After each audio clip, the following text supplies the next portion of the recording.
देबे कौन कहबे आज तो 299 दिन आपण मानक सर्वप्रथम इलेक्ट्रोनिक मीडिया को समस्त को नमस्कार महासंघ परिवार तरफ राज्य सरकार 299तम दिवस रे गत 17 तारीख मासर 17 तारीख गोटे गाइडलाइन जारी कर जोटा कि 2013 पर्यंत कर्मचारी को सरकारी मान्यता दिज्व कि भल दरमा करी व्यवस्था करेंगे बोली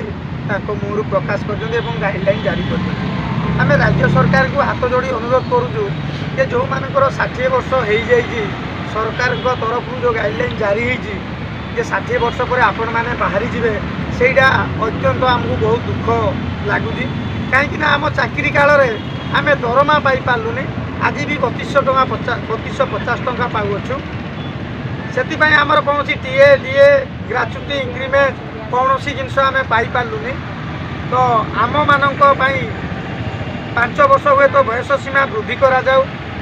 कि एककालीन गोटे परिवार चलला बेले 30-40-50 लाख टंका पैसा देके आज्ञा